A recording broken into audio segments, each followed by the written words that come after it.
Blood trail. We found one. They were attacked.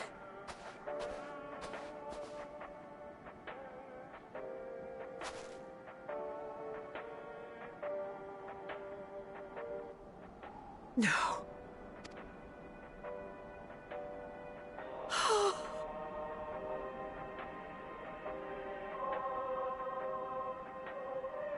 Why? Why wouldn't they?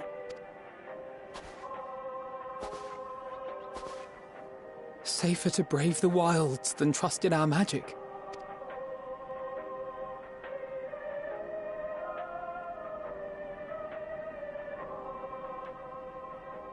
We should have... I should have...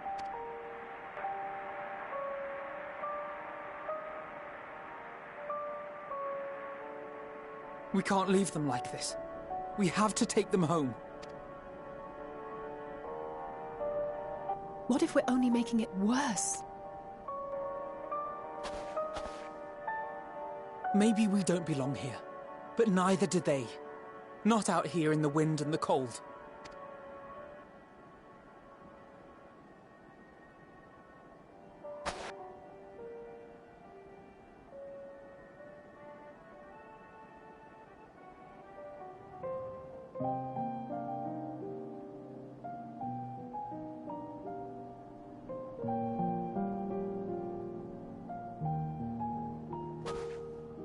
I heard the story about Varus's voice from beyond the grave. Of course, I didn't believe it, but Licinia and her sister did. Perhaps there is something to the tale after all.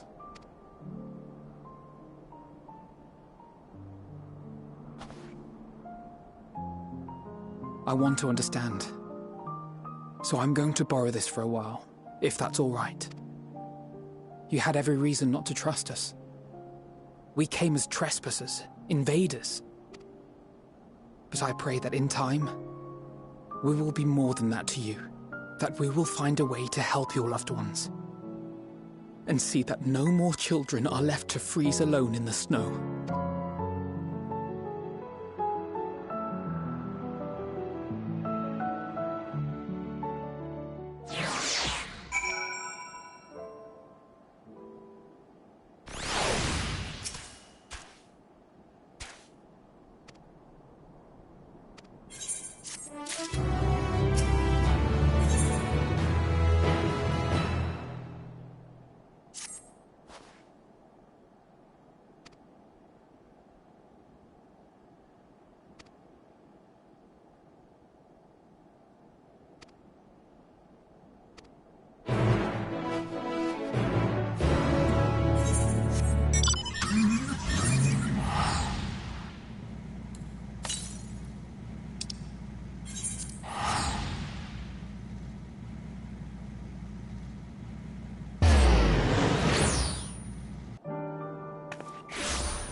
Thank you for your report.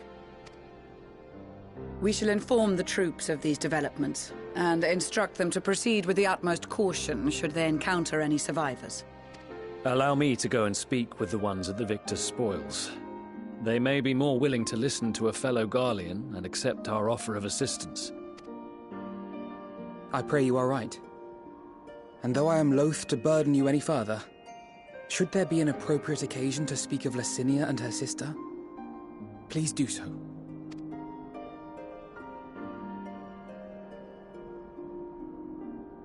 I am sorry to have put you through this. My distress is nothing compared to their suffering. So tell me, what else have we learned?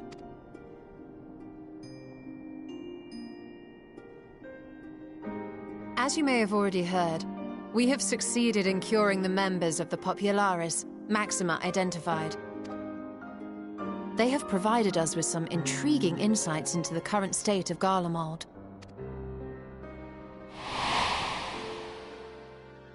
The assassination of Emperor Varys was the catalyst for the civil war. Nerva declared his claim to the throne, and his opponents refused to recognize it. Fighting broke out in the capital, where Nerva's Third Legion clashed with the First, who remained loyal to Varys even after his death. Of course, even Imperial warmongers would balk at the idea of turning their shining city into a battleground. Like burning down the wood to spite the wasps. Neither side would be so mad. Unless something or someone inflamed their animosity to such an extent that they could not help but act against their better judgment.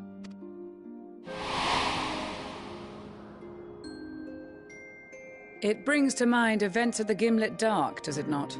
The Emperor's sudden withdrawal from the front lines, specifically.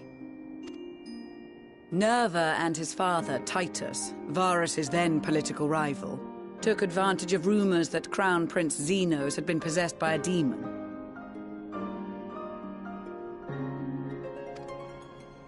Elidibus, what better way to disparage your enemies than with the truth, or a close enough approximation? Indeed. But before their accusations could be substantiated, many of Titus's followers were silenced. While some were merely stripped of their status, others died under curious circumstances. One after another, suddenly and suspiciously. Again, Elidibus. Like as not, he had a hand in it. No evidence was found to implicate Varys, certainly. Nevertheless, Titus, Nerva, and the Third Legion would have judged it a brazen attempt by the Emperor to rid himself of his political enemies. And then, in the midst of this growing turmoil, Varys Sosgalvis is murdered. And Garlemald's own prodigal son, Gaius van Belsar, is named the murderer. Shortly thereafter, Nerva claims the right of succession, and in response, the First Legion claims the assassination was part of a coup d'etat orchestrated by Titus and Nerva.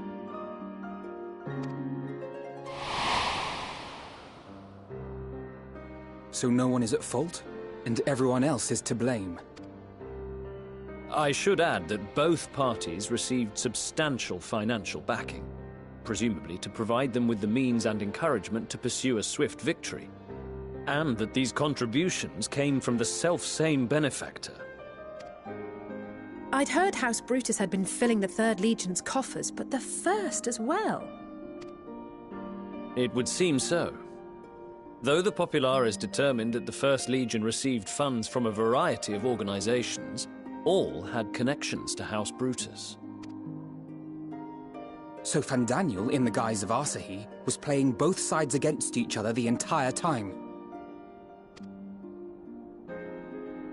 The information we gained from my friends does not end there. One night, shortly after fighting broke out, the capital was shaken by an immense tremor. From that point onward, they have no memories, no recollection of any events, including our clash on the Magna Glaciers. But when asked about the Imperial Palace and its bizarre transformation, they somehow recall Emperor Varys giving them orders in their dreams. May the Tower of Babil stand as testament to the glory of Garlemald. This sounds awfully familiar. We have something to show you all.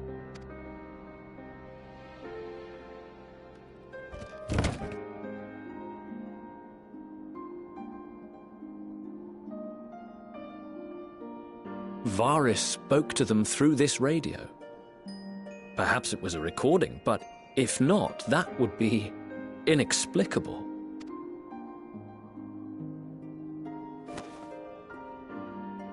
We are of one mind, then.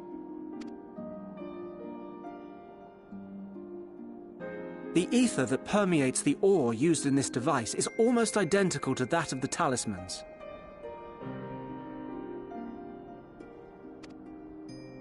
I see it. While it is likely more by coincidence than design, These devices might also ward against a primal's influence. A picture is beginning to form.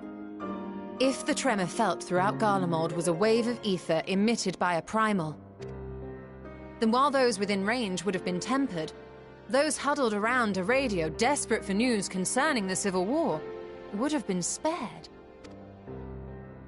No wonder Licinia kept it close. My friends! I must speak with you!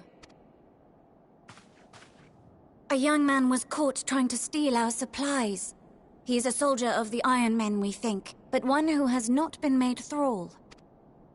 Thankfully, Magni restrained him before blood was spilled. The stranger is outside, if you wish to ask him questions. I think we do.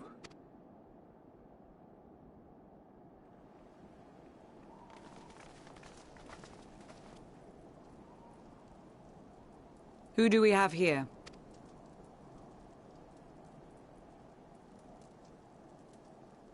Garleans? Traitors to your homeland! Have you no shame?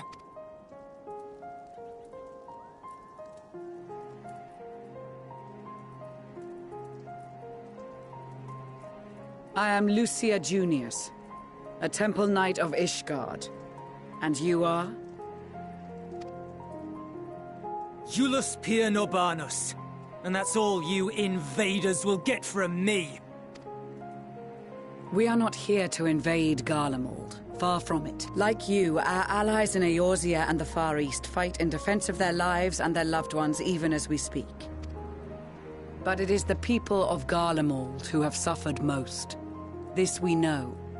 And that is why we have come to offer you our aid, that we may unite against our common foe.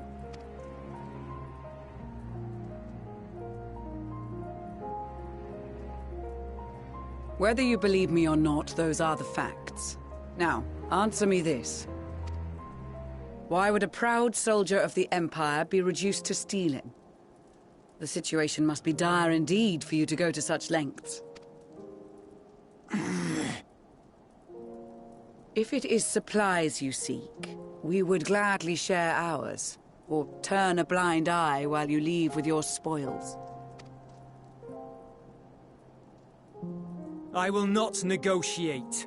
My commander will determine how to deal with you and yours. If you wish to treat with him, I will take you, but no more than 3. I don't much like the sound of that. But if we do accept his proposal, I suggest the 2 of us and...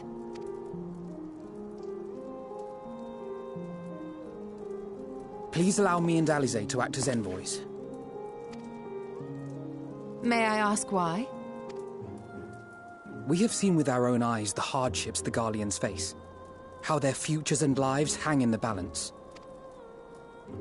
It's not the warmest invitation, but it's an opportunity to prove our intentions true.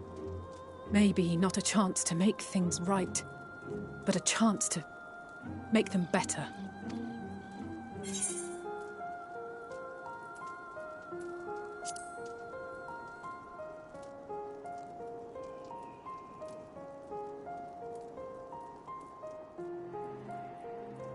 I can see that persuading you otherwise is a lost cause, but you will proceed with the utmost care.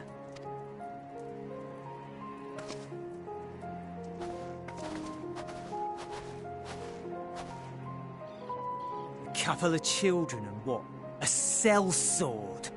Is this an insult? Not in the least. You will find that they are more than qualified to speak on our behalf. There are many dangers on the road ahead. I will need that back.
These are their chosen representatives. Very well. Let us hear what they have to say. Yes, sir.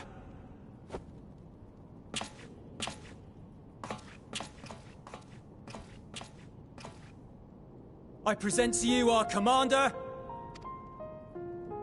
Lord Quintus Vankina, Legatus of the First Legion. The first? I had no idea you had survived. We lost our Emperor, our city, more than half our troops. For my wounds, I may never take the field again. But we survived, aye.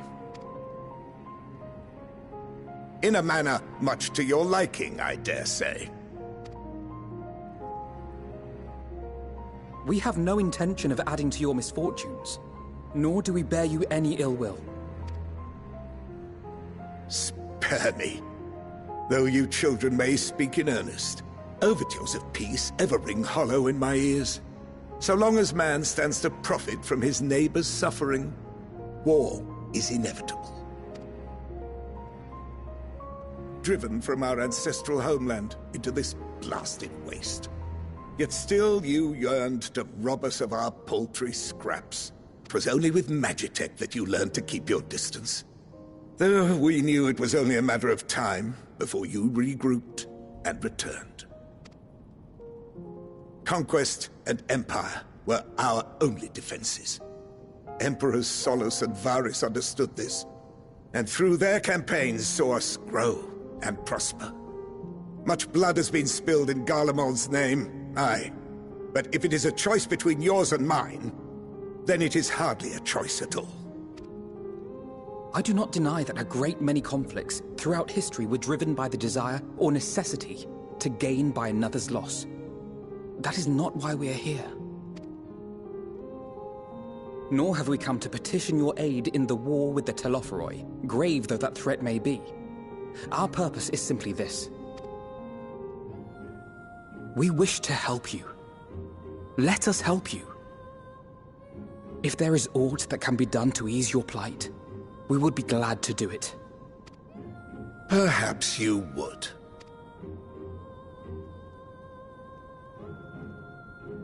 But regardless of the ideals you espouse, your leaders would not send an army into Garlemald if they did not stand to benefit. If we accept their aid, they will expect their efforts to be rewarded once the Telophoroi are no longer a threat. And after compensation and concessions, the great empire would be brought to heel. Her enemies rejoice at her downfall. Our third eye, a mark of shame. We won't stand idly by and let your people be humiliated. And we're not alone in that. We only want to make a difference, to make this world of ours better. Surely you can understand that. What I'm trying to say is, there are so many people who just don't care about making you suffer. And maybe that's almost insulting after all the suffering you feel the world has subjected your people to, but believe it or not, that's the truth. And now we're here, and all we're asking is for you to tell us what you want, what you hope for. So much blood has been shed, so much lost. All because of this endless war. Who wouldn't want to end it? Can we not work together to face our problems as one?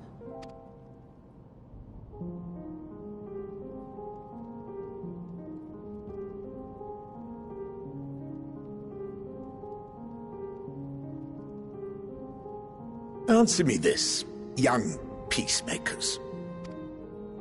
If a world without conflict is your desire, why reject the unity and prosperity of Garlemald? Is it because we do not share your faith? That we do not share your heritage? That our ideals and virtues differ? That we cherish and hold in the highest that which you do not? Disparity is the root of discord, and peace built on compromise is flawed and fleeting. Happiness for one and all is a dream, and the reality is that to the victor go the spoils. That is why we Garleans will never submit nor surrender. For freedom and for pride, we will remain true to ourselves until the bitter end.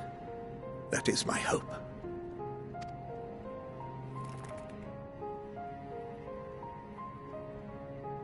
It seems there is nothing more to say on the matter.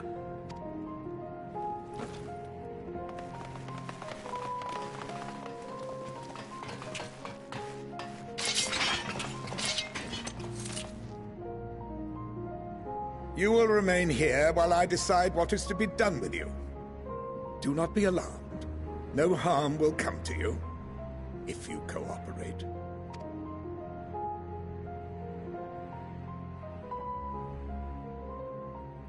We will not resist. However, as your guests, I ask that we be allowed to speak with the other members of your group. As you wish. I had no intention of locking you up, as by dawn you would be frozen stiff and you're no good to me dead. You are free to move about the encampment, but there is one condition. Collar them.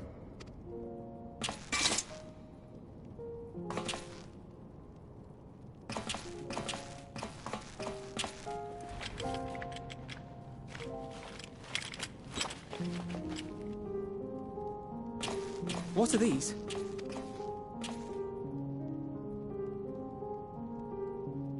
Incentive. You'll be watched at all times.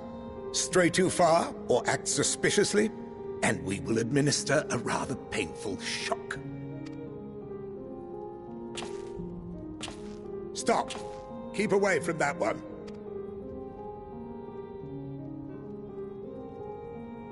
The champion of Eorzea is not so easily cowed.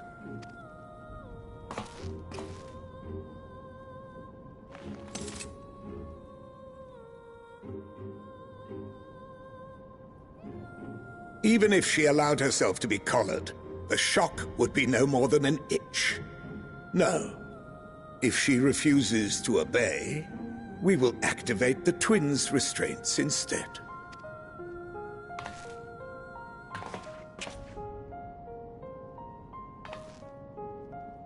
You needn't worry about us. We'll forget we're even wearing them soon enough. Even now, you still... Why go to such lengths? What is it all for?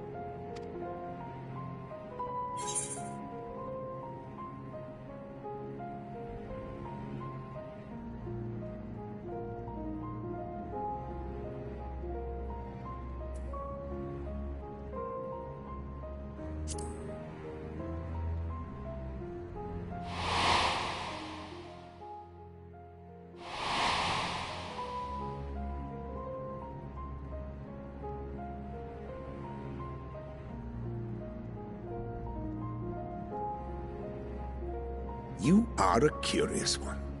A far cry from the merciless barbarian others paint you to be. You will be their warden. Take them away. Yes, sir.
finally escaped the watchful gaze of your keepers, have we? Don't react. You'll only draw attention to yourself. Just carry on as you are and listen. After you left with the Garlean lad, Lucia bade a few of us scouts follow you at a discreet distance. We observed you being led into the station, but decided against venturing inside. When you emerged sometime later, and we saw that the twins were sporting Magitech collars, it was clear what had taken place. Now, as quietly as you can, tell me everything.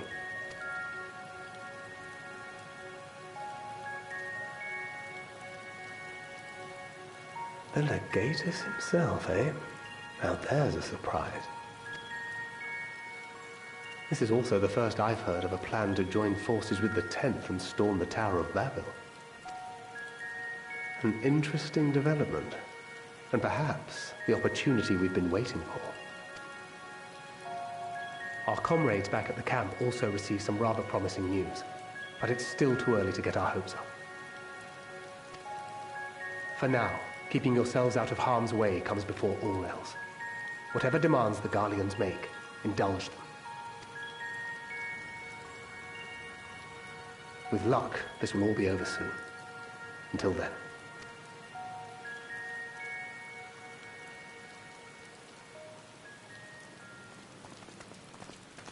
They had not gone far. We searched high and low, but no luck, I'm afraid. I might have guessed you'd be the only one to find anything. I wasn't expecting much to begin with. Eventually, there will be nothing left out here for us to safely salvage. For now, this will have to suffice. We should return to the station.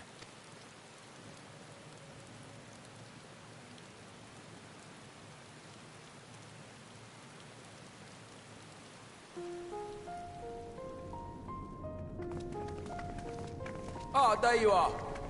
Heard you'd gone hunting for ceruleum above ground. Brought back a king's ransom? Hardly. But thanks to these three, we have enough to last a little while longer. Well, well. It's not at all as I was expecting, these ones. For savages, they seem positively docile.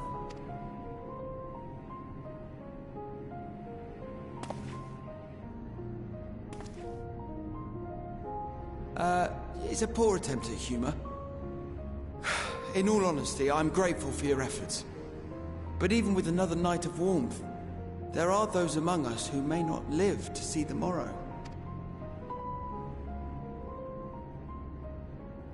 I trust your expedition was fruitful. Lord Quintus!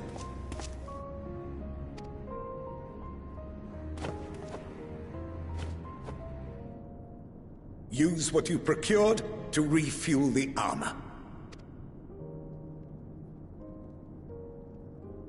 But, sir, what about the heaters for the camp?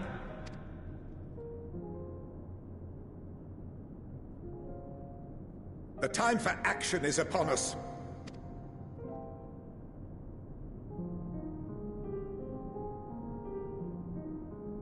My men and I have matters to discuss. In the meantime, you are to wait here. Do not forget, you are being watched.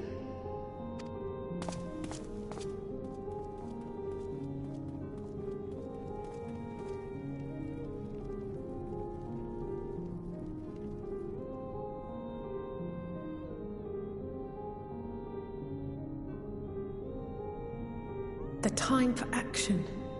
What did he mean by that? I can only speculate. Clearly something requiring their Magitech, given what we just heard. Whether they plan to utilize it now, or after they join with the 10th, is another question.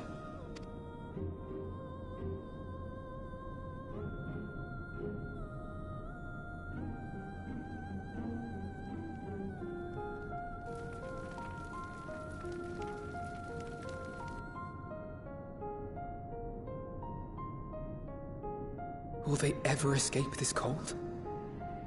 Return to and reclaim the idyllic spaces of which Eula spoke?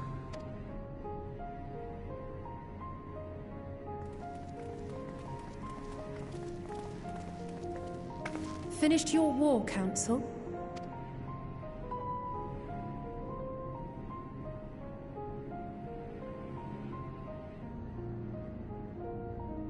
Alphinaud and Alizé are to stay here, as our prisoners.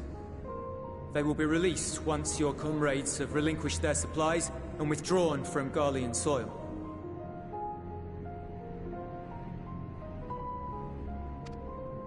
Until our terms are met, they will be detained at a separate location.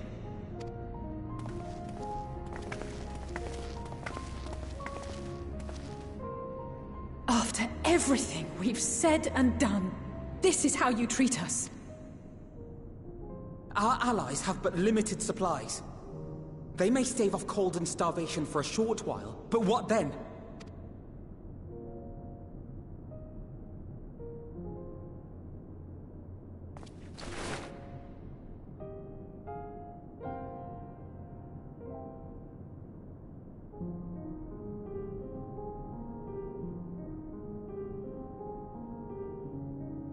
For now, keeping yourselves out of harm's way comes before all else. Whatever demands the Garleans make, indulge them.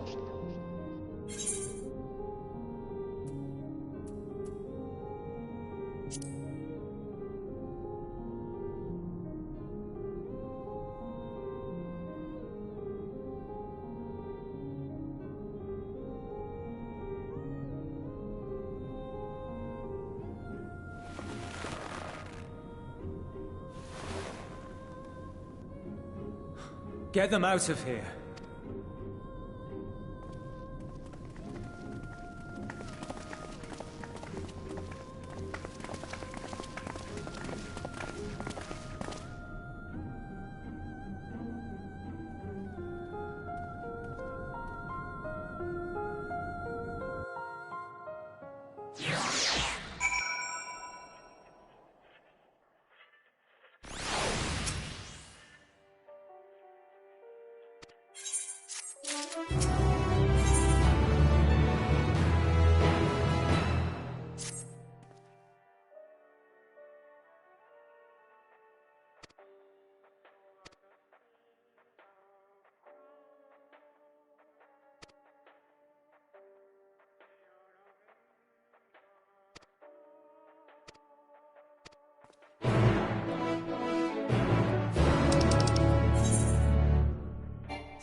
This is my home.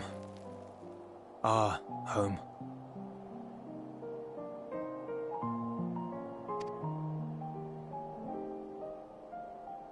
At least it was, until that night. I was with Lord Quintus when the capital fell, and thus spared. My family, who did not own a radio, were less fortunate. When dawn came, I made my way here. My parents, my little brother and sister, they were still inside. But they weren't themselves, and they tried to. And I had to.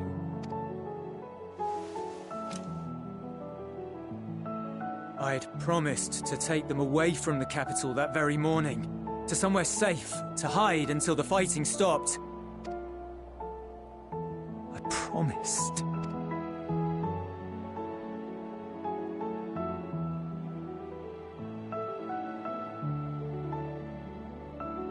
The Garlean flag bears a chain, the bonds between our countrymen.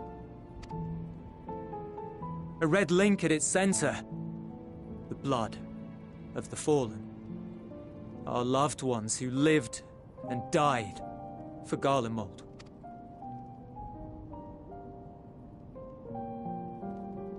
But if she too fell, who would be left to remember them and their sacrifice? What enduring proof would there be that they were ever here? If we had turned to your gods, would they have saved us?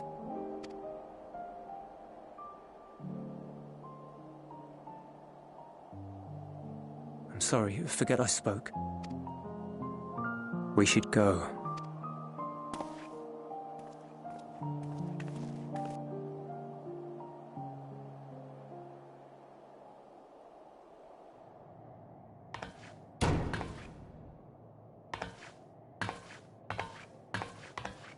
It's no use. Believe me, I do not enjoy being here any more than you. But she wanted us to play along, so that is what we will do.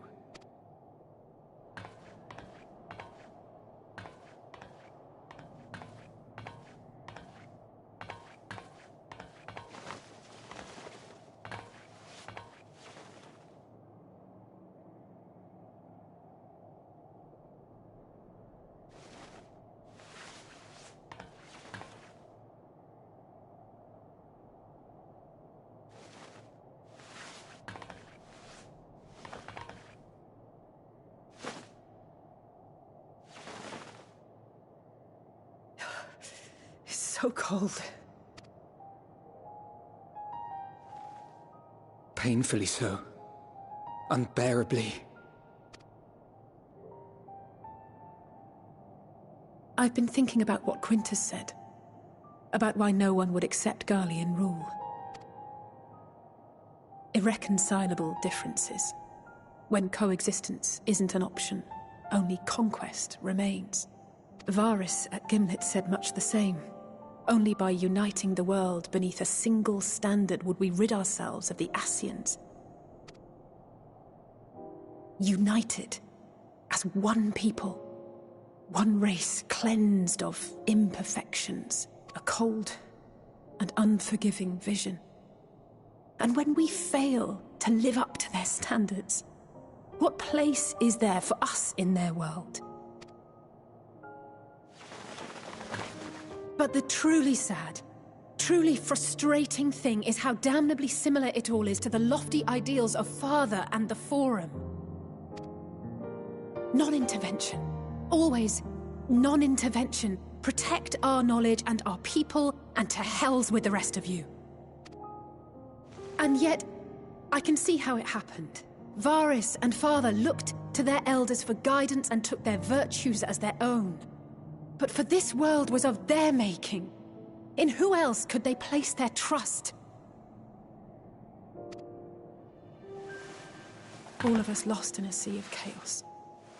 Searching desperately for purpose and meaning. But it shouldn't just be an extension of another's. It has to be ours. It has to be. We all have a stake in this world. No one should be silenced. I won't deny that we lack the experience of people such as Father or Quintus. Perhaps they've come to see the world as a series of problems, and the most efficient way of solving them, to reduce everything to fundamental forms. A stone is a stone, a cloud, a flower, no more than that. Simple descriptions that strip the subject of distinguishing characteristics.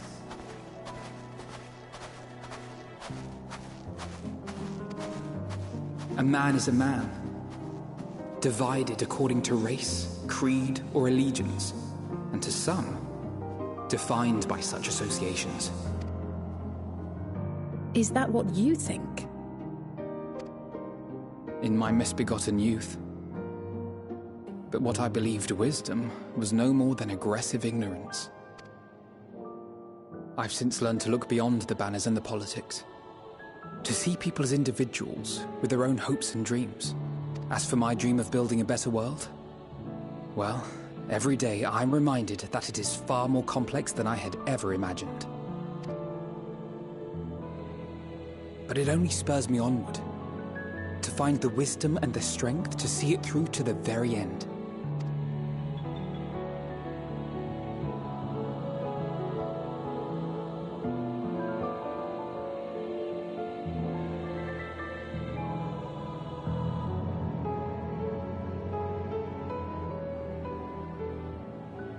All of our supplies and an immediate withdrawal. These are your conditions? Demands. And you forgot about the airship. Once again, you will leave one behind. It will be used to return the prisoners. Their collars will be removed prior to the exchange.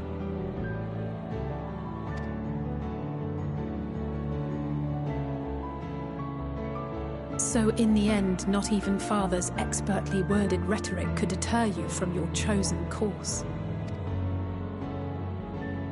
Huh? Not that I thought for a moment that it would.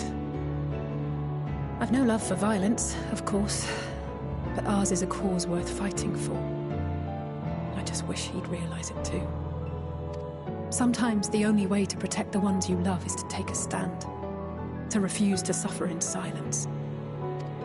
I want you to know I share your conviction. Whether it be on the battlefield or in the debating chamber, I won't back down. I guess what I'm saying is...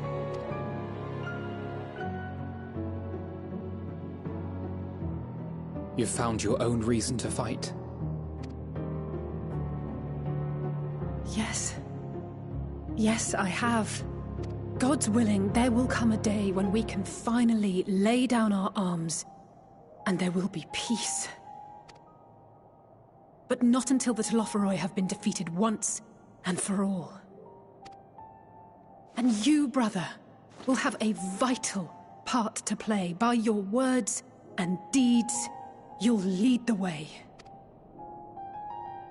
I pray I am up to the task. There'll always be naysayers. Those who think us fools for even trying.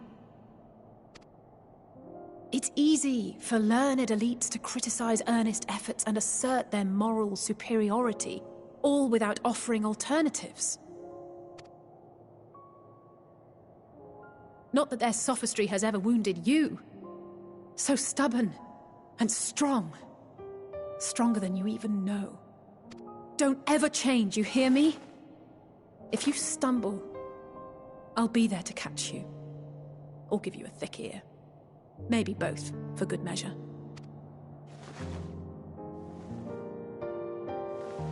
Thank you, Alice.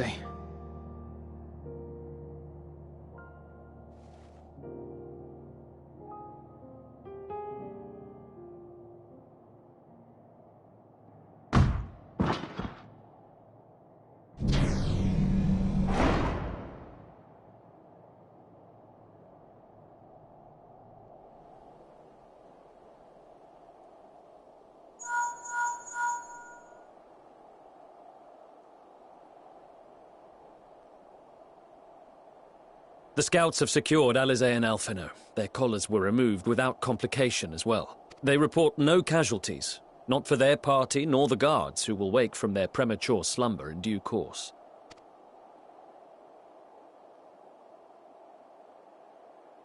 It would appear the situation has changed.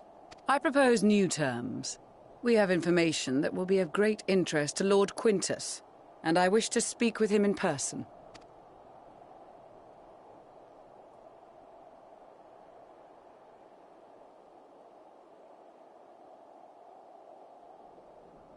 No.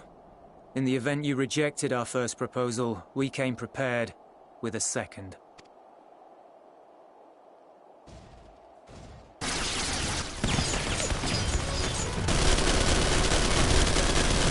Ambush!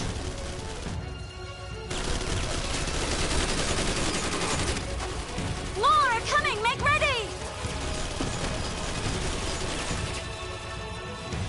We, the loyal soldiers of the First Legion, proud servants of Garlemald, of the fallen Emperor Varys, shall safeguard these lands from the barbarian hordes until our countrymen return!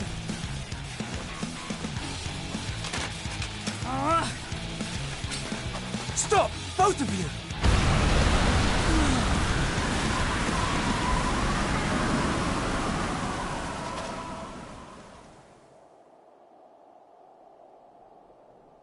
This child may be the worst emissary I have ever seen.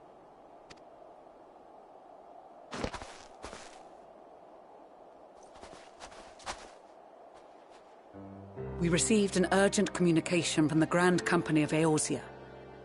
Envoys from the Imperial Army, led by members of the 10th Legion, came to Ala Mhigo and requested an audience.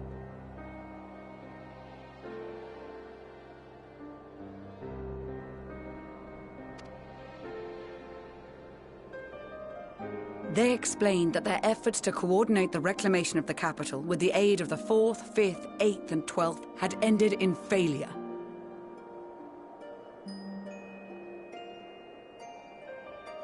Communication between most legions has broken down entirely.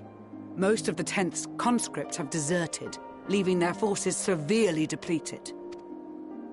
That is why, unable to continue the fight on their own, they and their allies turned to the Grand Company of Eorzea for aid.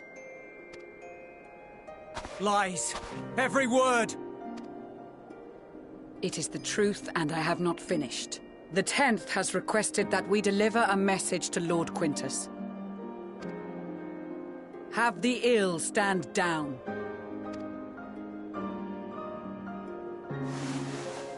You have been listening, my lord? What are your orders?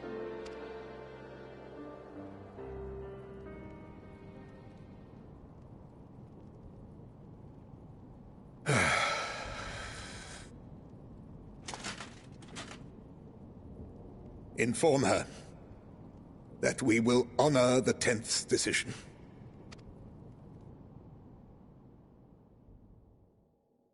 Bereft of hope, and now dignity.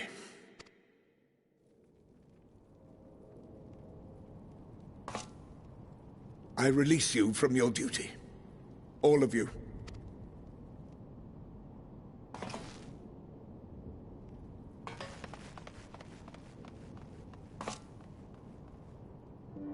I take solace, your radiance, in the knowledge you are not here to witness our debasement.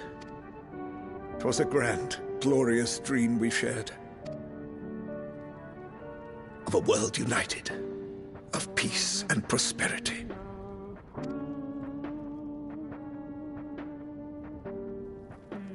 We are ghosts, you and I, memories of days gone by.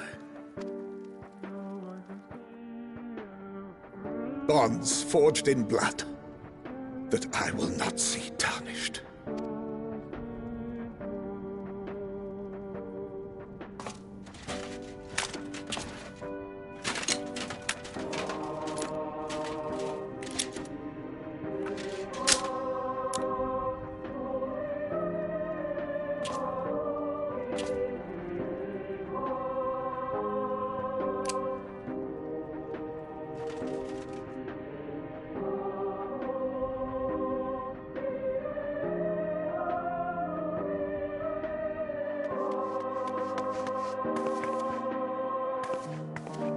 Quickly! We have to reach the station before it's too late. If there is still a chance that Quintus will agree to a truce, we must take it. I just hope we get there before he and his men do something rash.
Is that all of them? The last of those who agreed to join us, yes. We left heaters and provisions for those who wish to stay behind. They won't last forever, but hopefully they'll last long enough. For now, I think everyone's earned a rest. We'll see to those in need of medical attention, so take the others with you and get yourselves some hot soup.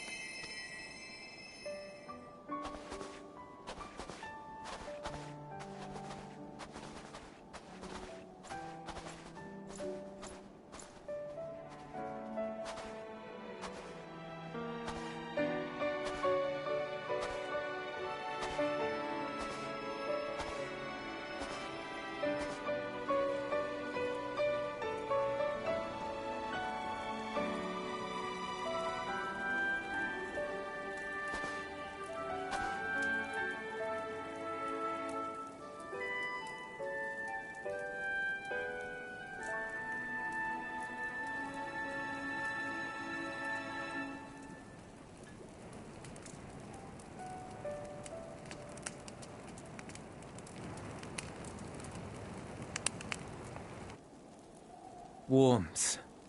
At last. Marvelous, isn't it? All thanks to the resourceful machinists of Ishgard, I might add. On their behalf, I bid you warm yourself to your heart's content. Hold on. Your people might have scribbled a few things on a piece of parchment, but it was our Minson Smiths that put the bloody things together.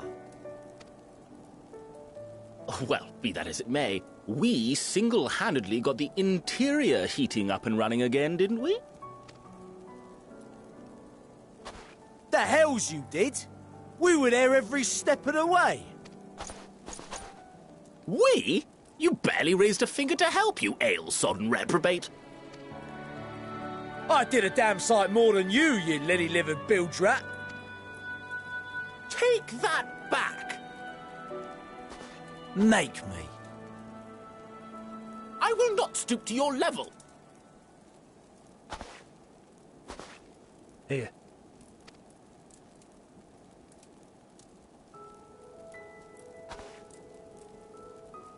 At ease, man. There's nothing funny in it.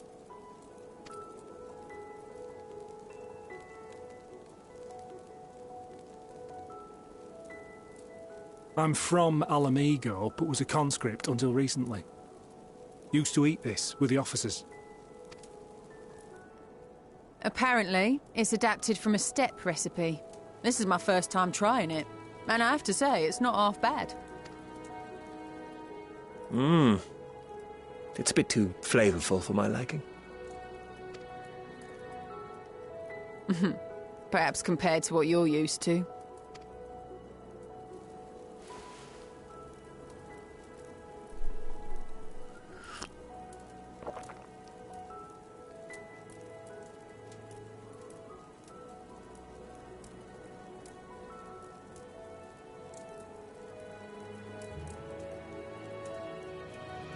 It's the little things that make life worth living, don't you think?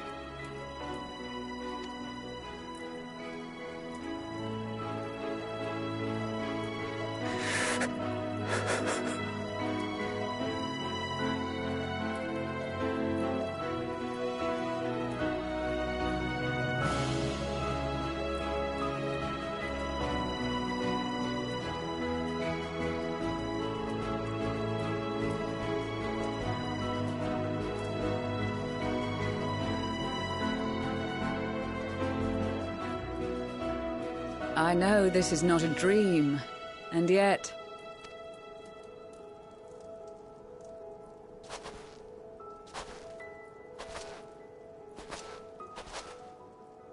I felt the same way at the Dragon Song War's end. Every morning I would step outside and need to be reminded that it wasn't my imagination, that my world had been forever changed. And just as I had grown accustomed to the idea, again you change my world in ways I never thought possible.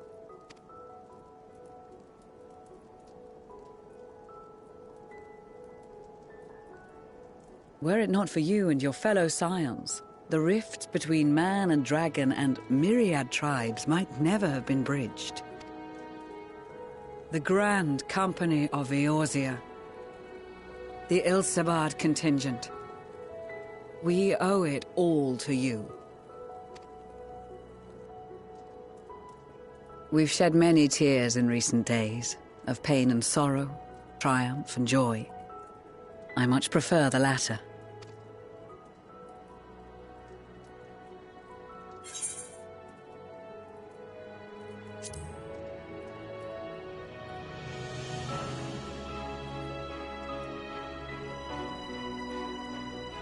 I'm honored to fight by your side. As an Eorzean and Garlean both, I shall do all in my power to bring my peoples together.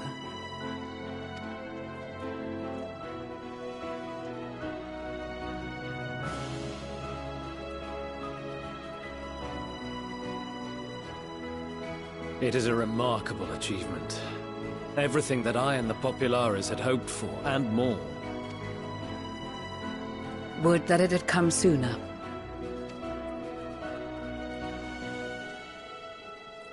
Indeed. Too many are not here to see it. And yet, there is a warmth in my breast, as if they still share in this moment. Yes, I know what you mean.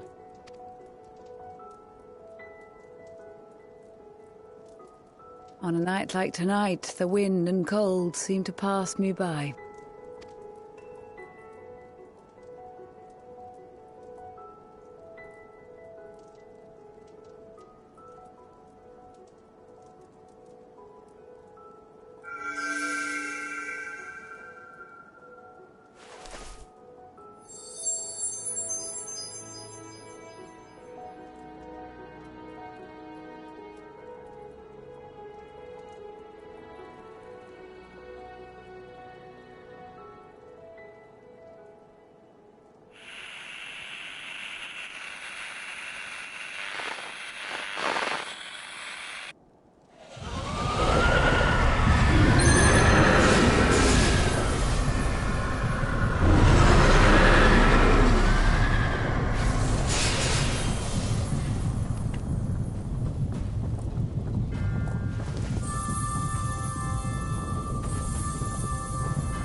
of the Gallian Empire, thank you for inviting me today.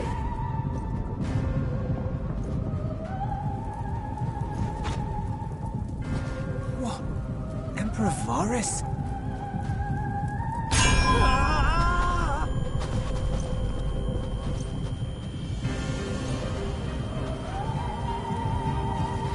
They are being tempered. The talismans! Quickly!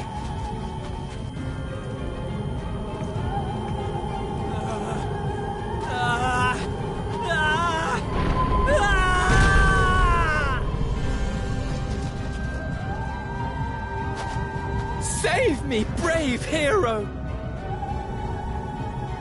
Ahem. My lord has requested your presence, and I would hate to disappoint him.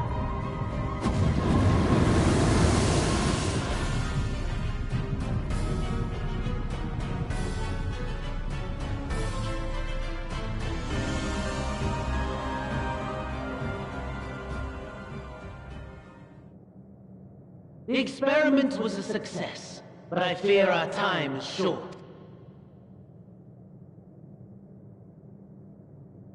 I shall begin the preparations. Now, it is time for you to awaken.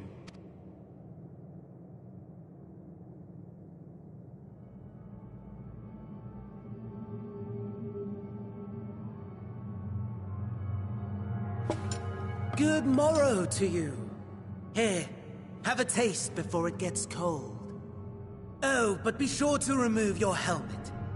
Take a moment, too, to familiarize yourself with that borrowed flesh.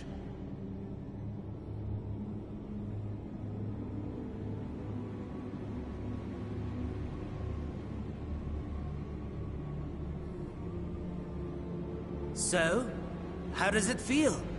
I, for one, find those first moments within a new body to be most refreshing.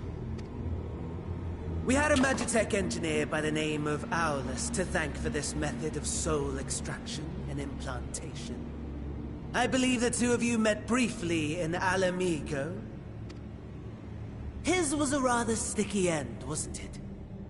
Thankfully, he was thoughtful enough to leave behind his Mindjack technology.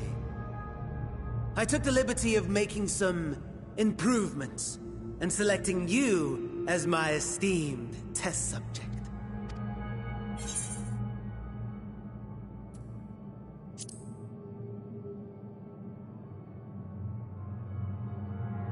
Come now. To us Ascians, it is no different from trying on new clothes. Why not make the most of it by partaking in this fine cuisine? I must say, I have gone to great lengths to reunite you with my lord. When I discovered that his friend was in this neck of the woods, I suggested inviting you over for dinner. He never deigned to respond, but I took his silence as a resounding yes.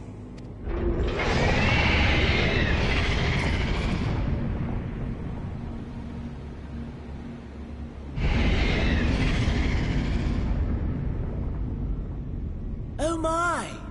Daddy is pleased his grumpy little boy has finally found his playmate.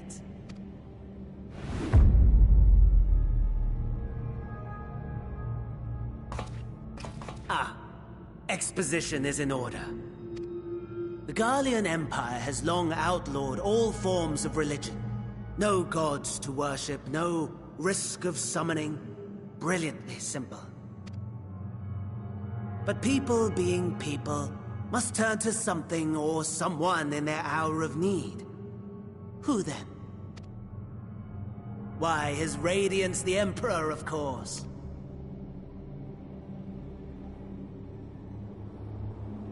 As you have observed firsthand, Garlemald has seen better days. The legendary Solus Zosgalvus, dead. Provinces near and far in open rebellion. Our bold new emperor assassinated. And that last one even sparked a civil war. What rotten luck. The people cried out for salvation. Their earnest pleas, one might even call them prayers, a supplication united for the Empire to reclaim her former glory. And so their will did manifest, channeled through the corpse of none other than Emperor Varus himself. And lo, the Savior was born, the embodiment of the Garlean spirit, their anima.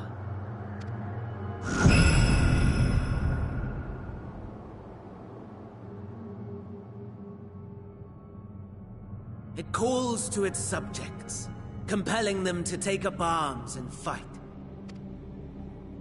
And just as the wealth and power gravitate towards the Empire's capital, so too does ether from every corner of the globe. The towers with which you and your allies have been so preoccupied were created as an extension of Anima itself. An ingenious design. Would you not agree, my lord?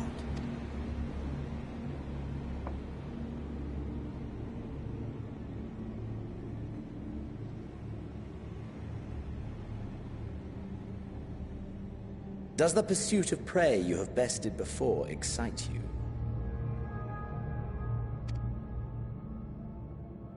Of course not. Absent the challenge, the thrill, your prize is a hollow victory. Butchery.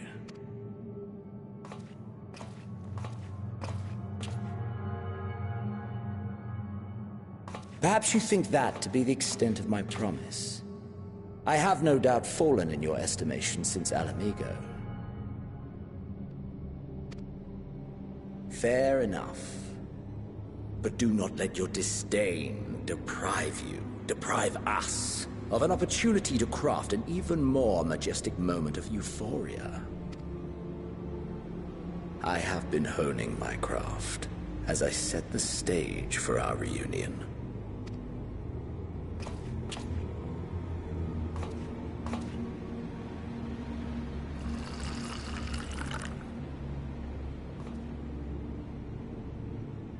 Wheresoever there is suffering and despair, you appear to fulfill your duty as defender of this star.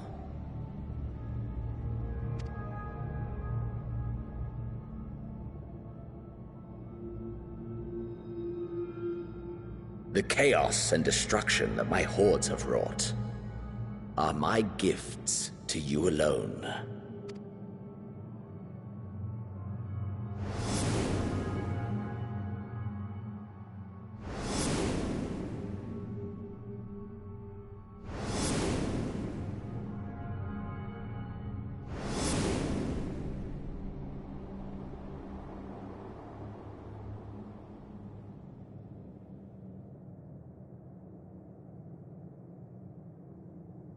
At a loss for words? No matter. As you will learn, I have only just begun. Oh, will you not finish your meal? There is only one thing that can sate my hunger. And it would seem my friend has lost her appetite. I hoped this display of civility might prove an entertaining diversion, but clearly we are above such pretensions.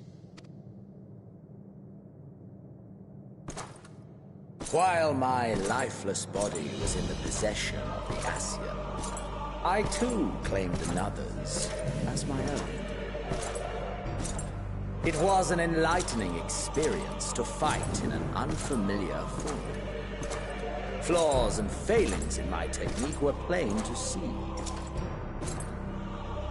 Whence rises one's true strength?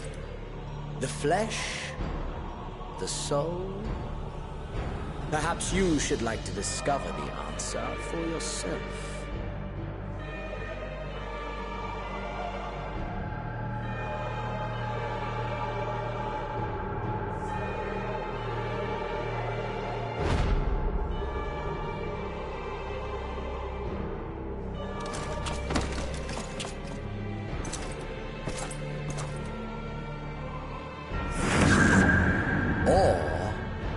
Together.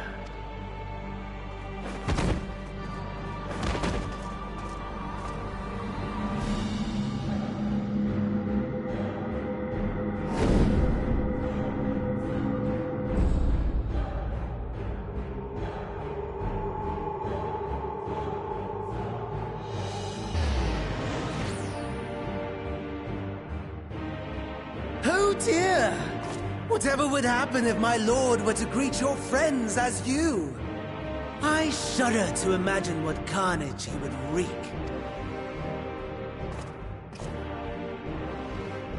We'd better hurry if we want to avert the bloodbath. You can thank me later for my generosity.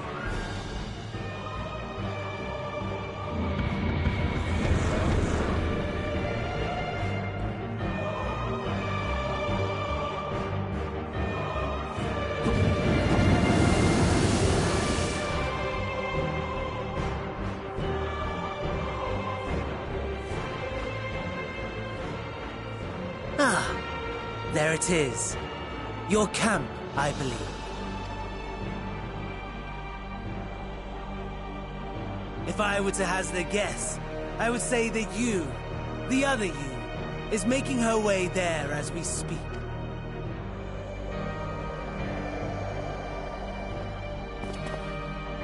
Alas, this you will have to walk from here. Or run, if you can manage it. My lord would be cross if I made it too easy. Such ingratitude. I'd not squander this fighting chance. After all, you've obstacles enough to overcome. Right on cue.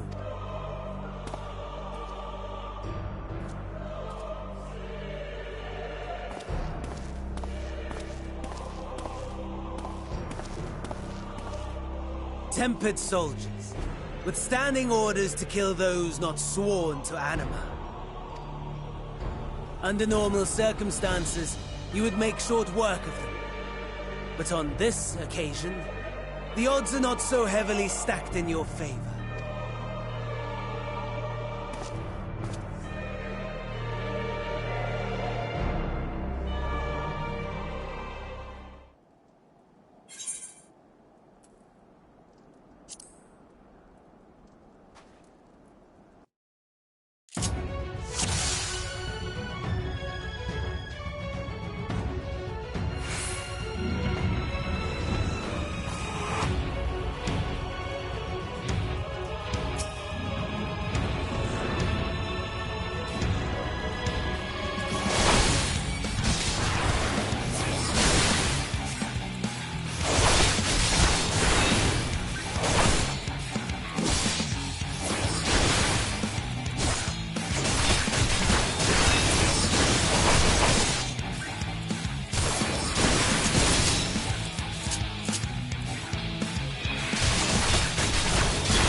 Given your diminished capacity.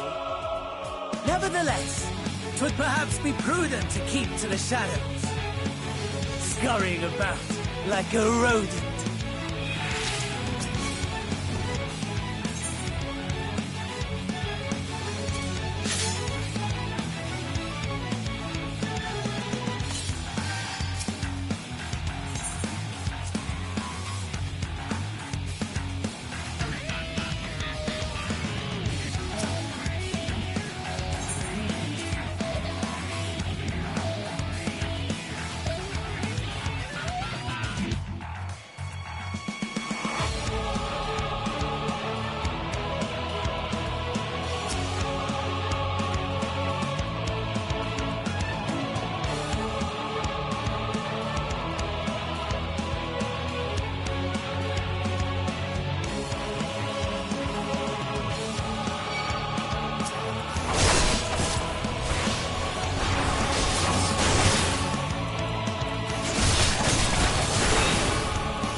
Not bad at all, given your diminished capacity.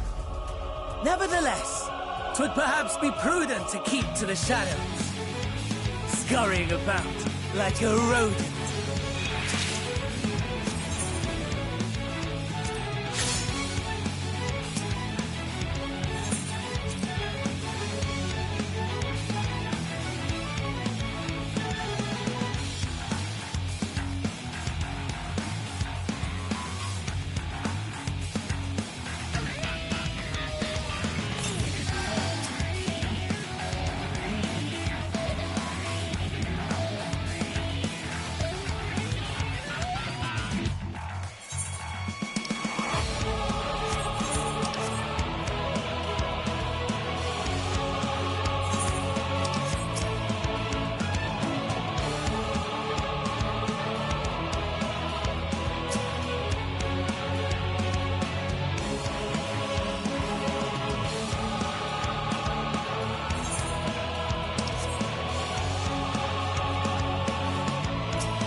It is a miracle we were able to restrain the Tempered without suffering casualties.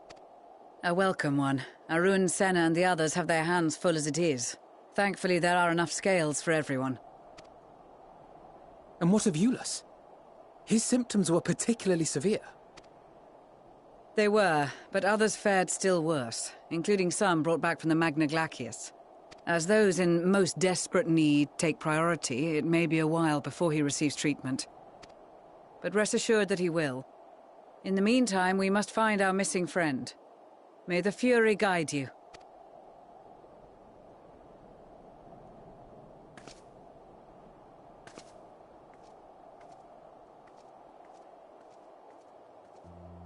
Of all the bloody times for a disappearing act. Right when the first wave struck, we'd be fools to think it a coincidence. But where even to begin the search? No one saw her leave in the chaos, and we've no trail to follow. While I know full well she can handle herself, I worry all the same.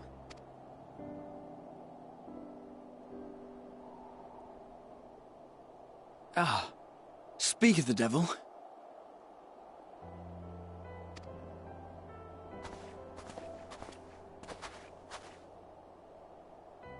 Well, time to call off the search.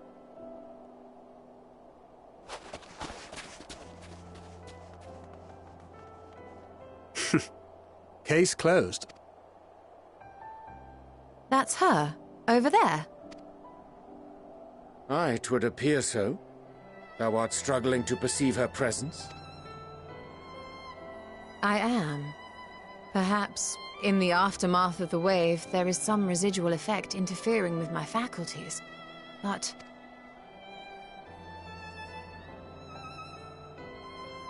Where have you been? We've been worried sick. Now, all's well that ends well. Are you all right? Are you all right?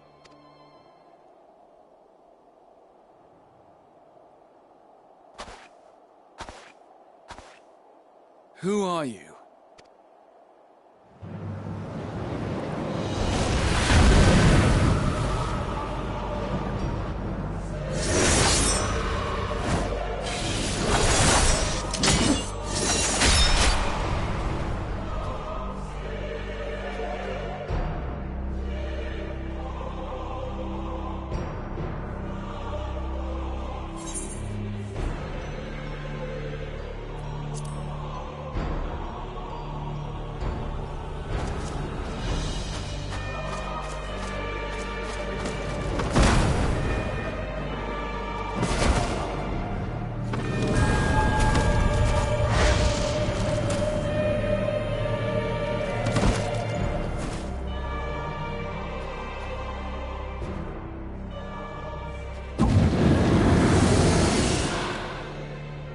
Sadly, that is all we have time for today. The effect has run its course, and back to your own bodies you must go.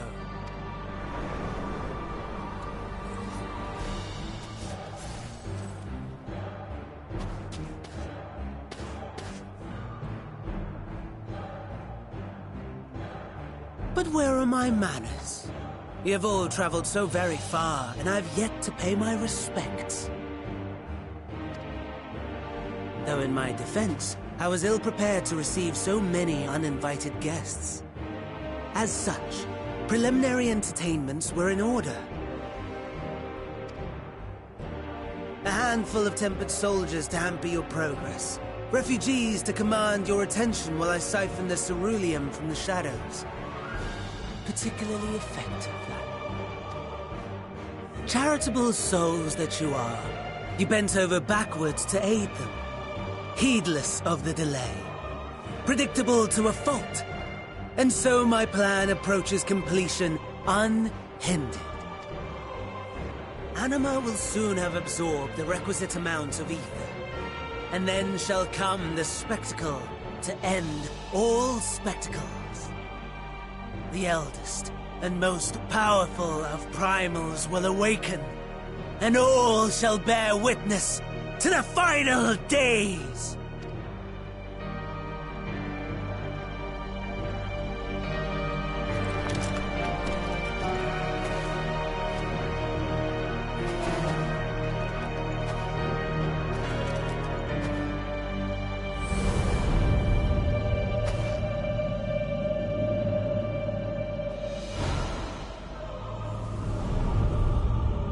The gods themselves will be my meal.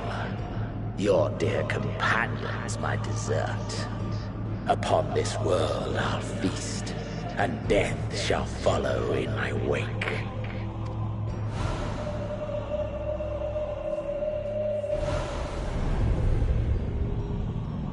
All your hate, all your rage, you will render unto me.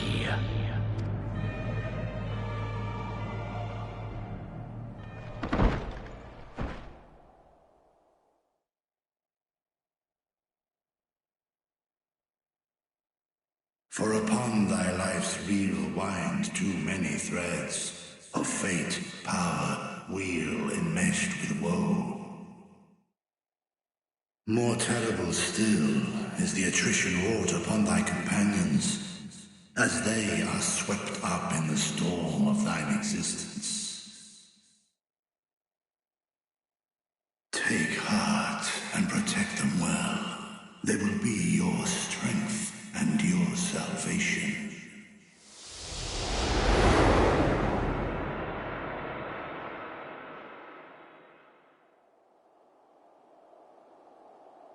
Thank goodness.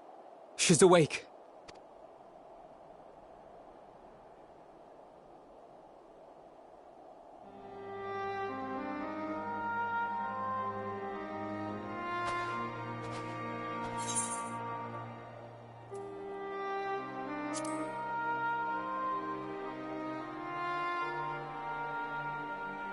I am pleased to report you are very much alive.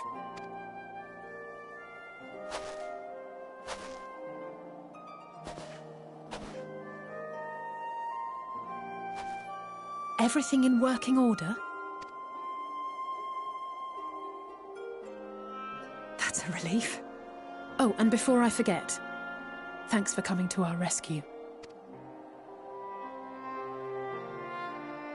Given recent events, I would be surprised if you weren't feeling a bit poorly. A hearty meal and a long rest would be my recommendation under normal circumstances, but these are anything but. If Fandaniel's boasts are to be believed, we must act quickly. Once you've blown away the cobwebs, we can discuss preparations for our assault on the Tower of Babel.